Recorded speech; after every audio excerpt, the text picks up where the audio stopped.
성경 말씀 스가랴 12장 10절에서 14절입니다.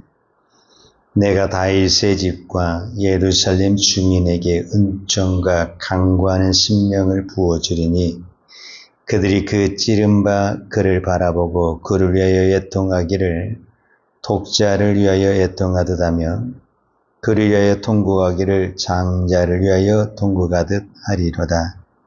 그날에 예루살렘에 큰 애통이 있으리니 무기또 골짜기 하다들 인몬에 있던 애통과 같을 것이라. 온 땅 각 족속이 따로 애통하되 다윗의 족속이 따로 하고 그들의 아내들이 따로 하며 나단의 족속이 따로 하고 그들의 아내들이 따로 하며 레이의 족속이 따로 하고 그들의 아내들이 따로 하며 시므의 족속이 따로 하고 그들의 아내들이 따로 하며 모든 남은 족속도 각기 따로 하고 그들의 아내들이 따로 하리라. 아멘. 마태복음 5장에 예수님은 산상수훈 기록되어 있습니다. 그 산상수훈에 가장 유명한 것이 팔복인데 그 팔복 중에 하나가 어떤 복이 있냐 하면 애통하는 자는 복이 있나니 저희가 위로를 받을 것이라 이렇게 말씀했어요. 세상은 웃는 자에게 복이 있다 이렇게 말하잖아요. 웃는 자에게는 복이 있다 하지만 우는 자에게 복이 있다 그렇게 말하지 않습니다. 그런데 성경은 예수님은 애통하는 자가 통곡하는 자가 복이 있다 이렇게 말씀하십니다. 예수님의 제자 중에 가룟 유다는 예수님을 팔았고 베드로는 예수님을 3번 모른다고 부인했습니다. 그러나 인간은 누구나 실수할 수 있고 죄를 지을 수 있습니다. 우리는 죄를 안 짓습니다. 우리도 어쩌면 날마다 죄 짓고 실수하죠. 그런데 그 다음에 통곡한 사람은 살아남았고 통곡하지 않는 사람은 그대로 버림을 받았습니다. 마태복음 27장에 보면은 베드로는 닭울음 소리를 듣고 예수님이 말씀이 생각나서 밖에 나가서 심히 통곡했다. 성경에 기록하고 있습니다. 그 통곡하고 올 때에 베드로의 죄는 이미 그때 용서를 받았고 죄사함을 받았습니다. 그런데 가룟 유다는 통곡하지 않아요. 스스로 뉘우치고 그 대제사장에 찾아가서 돈만 갖다 줘. 주님에게 통곡하지 아니하세요. 그들은 비극의 인생으로 끝나게 되는 것을 볼 수 있습니다. 구약에서도 보면은 사울왕도 하나님의 말씀을 어겼고 다윗도 하나님 앞에 범죄했습니다. 그때 사울왕에게는 사무엘 선지자가 찾아갔는데 사울왕은 변명하고 핑계대다가 하나님 앞에 버림을 당하게 됩니다. 다윗은 나단 선지자가 찾아와서 다윗의 죄를 지을 때 그때 내가 여호와께 범죄했다 하면서 하나님 앞에 엎드릴 때 그는 용서함을 받았고 더 아름답게 쓰임을 받을 수가 있었습니다. 우리가 시편에 보게 되면 다윗은 참 많이 통곡했던 사람이란 것을 볼 수가 있습니다. 시편 6번에 보면 다윗은 하나님 앞에 기도했습니다. 그래서 성경에 그의 침상이 눈물로 젖었다 이렇게까지 표현을 했습니다. 이게 사도행전에 넘어오게 되면요, 사도행전은 수많은 이야기가 있는 것 같지만 딱 2사람의 이야기가 기록이 되어 있습니다. 1장부터 12장까지는 어떤 부분에서는 사도 베드로에 대한 이야기가 기록이 되어 있고 13장에서 28장까지는 사도 바울에 대한 이야기가 기록이 되어 있습니다. 그런데 이 두 사람 다 하나님 앞에 큰 죄를 지은 사람. 베드로는 실제적으로 예수님의 제자이면서 예수님을 모른다고 부인했고, 사도 바울은 예수님을 만나기 전에 예수 믿는 자를 실제로 잡아 죽인 사람이고 핍박한 사람입니다. 그런데 이 두 사람의 공통점이 뭐냐면은 하나님 앞에, 예수님 앞에 통곡하고 엎드렸다라는 것입니다. 우리가 잘 아는 대로 베드로는 그렇게 훌륭한 사람이 아닙니다. 그런데 그가 초대교회에 그렇게 위대한 지도자가 될 수 있었던 것은, 그는 우리가 이렇게 새벽에 기도로 나오기 전에 새벽마다 닭이 울잖아요. 여러분 옛날 시골에 보면은 거의 새벽마다 닭이 울잖아요. 그러면 닭 우는 소리만 나면은 제일 먼저 사도 베드로는 뭐였냐? 하나님 앞에 통곡하며 얘기했다는 것입니다. 그러니까 베드로가 어떤 기적이 나타나고 능력이 나타나도 그는 늘 닭 우는 소리에 얘기하고 통곡했기 때문에 교만할 수가 없어. 내가 이렇게 약한 죄인이란 것을 늘 하나님 앞에 얘기했기 때문에 그는 끝까지 아름답게 쓰임받을 수 있다는 것을 볼 수가 있습니다. 사도 바울도 그렇습니다. 이 사도행전 전체를 보면요, 병든 자를 고치고 귀신을 쫓아내고 죽은 자를 살려내고 거의 이 베드로의 사역과 사도 바울의 사역이 거의 비슷합니다. 이 사도 바울도 그렇게 하나님 앞에 대적했는데, 그렇지만 또한 사역을 할 때 얼마나 막 많은 기적이 나타났습니까? 막 3층 정도 보이는 그런 역사가 나타났습니다. 그런데 사도 바울에게 육체의 가시, 연약한 질병이 있었습니다. 그것 때문에 그는 하나님 앞에 엎드릴 수밖에 없었고 하나님 앞에 눈물로 기도했습니다. 그때 하나님은 사도 바울에게 너에게 이 약한 것이 너를 강하게 한 것이다, 이렇게 말씀을 주시고 오늘날 오면 응답을 주셨습니다. 그러니까 하나님의 응답은 무조건 치료해주고 없애주는 것만이 응답이 아닙니다. 그것을 잘 감당하게 하는 것도 응답이고 축복입니다. 어떤 사람은 병이 걸렸는데 그 병이 치료된 사람도 있잖아요. 근데 어떤 사람은 그 병을 갖고도 오래 사는 사람도 있습니다. 여러분, 병이 걸릴 때 다 죽는 거 아닙니다. 그 병을 잘 이겨내기만 하면은 건강한 사람보다 더 오래 삽니다. 왜? 몸이 아프니까 다 조심하죠.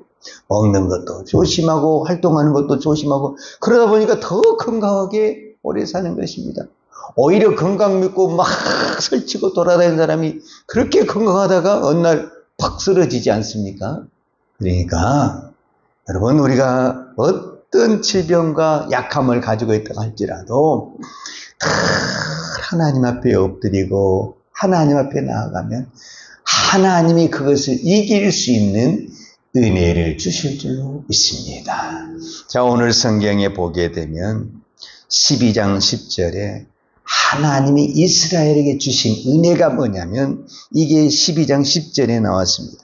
내가 다윗의 집과 예루살렘 주민에게 은총과 강구하는 심령을 부어주리니 그랬어요.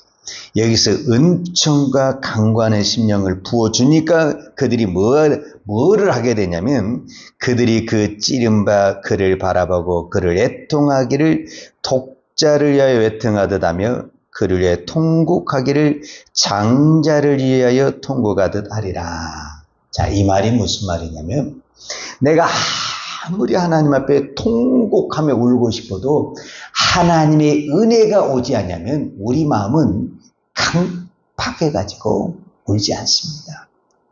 여러분, 그렇게 강팍했던 사람들이 어느 날 예수님을 만나서 가장 먼저 일어난 게 뭐냐면 눈물이 콧물이 도도록 쏟아했던 이야기 우리 너무너무 많이 들었지 않습니까? 그게 은혜입니다. 은혜. 그러니까 뭐가 은혜냐면은 눈물이 콧물이 도도록 팍 떼굴떼굴 굴면서 내가 이렇게 죄입니다. 내가 이렇게 나쁜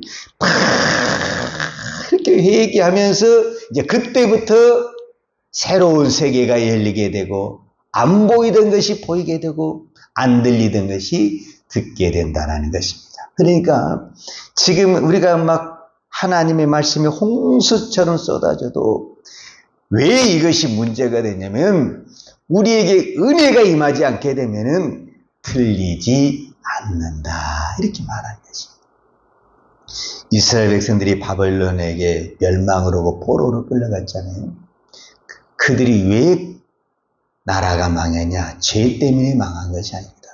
죄는 이스라엘 백성만 지는 것이 아니라 이 땅의 모든 사람이 죄를 짓습니다.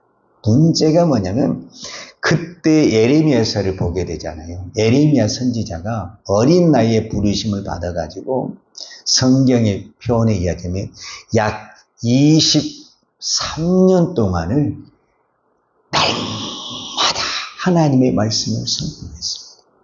이러면 망한다. 회개하고 돌아와야 된다. 수없이 이렇게 말씀을 선포했는데 그 말이 안 들린 거예요. 그래서 망한 것입니다. 그러니까 왜 사람들이 망하냐면은 죄를 지어서 망한 것이 아니라니까요. 죄는 누구나 다 짓는다니까요. 그런데 하나님이 돌아오라 그 말이 들려야만이 그때 회개하고 통곡하며 돌아오게 되는데 그 말이 안 들리는 거예요. 그래서 망한 것입니다. 우리가 창세기에도 보게 되면 노아가 방주를 지을 때 얼마나 많은 시간 동안 방주로 들어와야 된다. 곧 홍수가 사람들이 아주 그냥 노아가 말할 때 노아를 오히려 정신병자 취급하고 노아의 말을 건성으로 듣고 다 무시했어요. 그러다가 망한 것입니다. 그러니까 하나님의 말씀이 들리는 것이 축복이고 그것이 사는 길이다. 이렇게 말할 수 있습니다. 그러니까 하나님께서 지금 이 스가랴를 통해서 오늘 사실 12장에 보면 그날에 이게 이제 구원의 날인데 하나님이 구원시키기 위해서 제일 먼저 주신 은혜가 뭐냐면 은총과 강구하는, 오늘 보면 강구하는 심령을 줬다는 것은 뭐냐면은 하나님이 은혜를 주시고 기도하는 영을 부어줬다라는 거예요. 그러니까 기도하는 영을 받으니까 무슨 현상이 일어났다? 통곡하며 기도하게 되었다. 그 말입니다. 울면 삽니다. 여러분, 갓난 애기도요, 막 울잖아요. 그러면은 배가 고픈가 보다, 어디가 아픈가 보다, 이렇게 하면서 먹을 것을 주든지, 약을 주든지 병원에 가잖아요. 근데 아무것도 안 하는 거예요. 그러면 건강한갑다, 그래 죽는 거예요. 오늘 우리 육체도요, 아프잖아요. 이건 좋은 현상이에요. 아프면은 우리가 병원에 가서 이렇게 진단을 받게 되잖아요. 근데 암이 무서운 게 왜 무섭냐? 걸렸는데 아프지를 않는다는 것이 무서운 거잖아요. 하나님께서 우리가 하나님의 말씀을 들을 때 때로는 말씀이 나를 찌르기도 하고 내 심령을 아프기도 하지만 이것이 은혜라는 겁니다. 그래야 내가 이렇게 큰 죄인이구나. 이래서 회개하게 되고 울기만 하면 산다니까요. 울기만. 울면은 하나님이 은혜를 베푸시고 긍휼을 베푸셔서 우리의 모든 죄를 용서하십니다. 이사야 선지자에 보게 되면은 이런 말씀이 있습니다. 이사야 선지자 6장에 보면은 내가 누구를 보낼고 했을 때 이사야 선지자가 주여 나를 보내소서 이렇게 말을 합니다. 그때 하나님이 이사야 선지자에 뭐라고 말을 하냐면 내가 너를 보내기는 보냈는데 이 백성이 어두워서 들어도 듣지 못할 것이다. 보아도 보지 못할 것이다. 이것이 비극이라는 것입니다. 하나님의 말씀이 쏟아지고 있고 하나님의 능력이 나타나고 있지만 안 보이는데 어떻게 하겠습니까? 안 들리는데 어떻게 하겠습니까? 우리는 안타까워서 말을 하지만은 그만하세요. 안 들리는데 어떻게 하겠어요? 안 들리는데. 여러분, 하나님의 말씀이 들립니까? 이게 복입니다. 하나님의 말씀이 들리는 것이 축복입니다. 오늘 이 새벽에 기도할 때 하나님 저에게 통곡의 은혜를 주시옵소서. 내가 오늘 또 기도할 때 나에게 기도하는 시간에 통곡의 은혜를 주십시오. 통곡의 은혜가 나오려면 뭐가 돼야 되냐면 내 죄가 생각이 나야 됩니다. 죄가 생각이 나지 않으면 내가 의로운 사람처럼 되잖아요. 그러면 통곡이 나오지 않습니다. 그런데 내 죄가 생각이 나면 내가 이렇게 악한 죄입니다 하면서 올 때 하나님은 우리의 모든 죄를 용서해 주시고 은혜를 주실 줄로 믿습니다. 하나님이 은혜를 주시면 다 살아납니다. 다 치료됩니다. 다 회복됩니다. 오늘 이 새벽에 이 은혜가 있기를 축복합니다. 기도하겠습니다. 걸어가신 아버지 하나님 감사합니다. 오늘 또 우리가 이 새벽에 기도할 수 있는 은혜를 허락하시니 감사합니다. 하나님 저희들에게 은혜를 부어 주시옵소서. 기도의 영을 부어 주시옵소서. 그래서 하나님의 마음을 가지고 애통하며 통곡하며 기도할 때 하나님 우리의 어떤 죄도 속량하시고 우리의 모든 질병도 치료하시고 어떠한 문제도 해결해 주시고 풀어주실 줄로 믿습니다.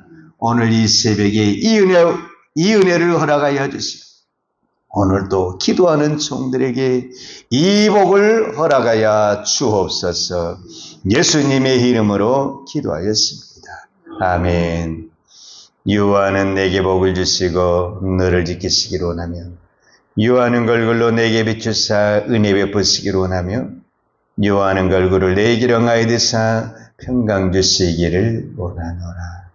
이제는 나 같은 죄인을 위하여 십자가에 돌아가시고 우리 주 예수의 그리스도의 은혜와 독생자를 아낌없이 보내주신 아버지 하나님의 그 크신 사랑과 성령님의 풍성한 은혜가 오늘도 날마다 애통하며 살기를 원하는 사랑하는 주의 종들 머리머리 예와 이 나라의 민족과 한국 교회 위에 온 열방의 이 생명의 복음을 증가하는 선교사님들 예와 사랑하는 주의 자녀들 머리 위에 이제로부터 영원토록 함께 있을지어다. 아멘.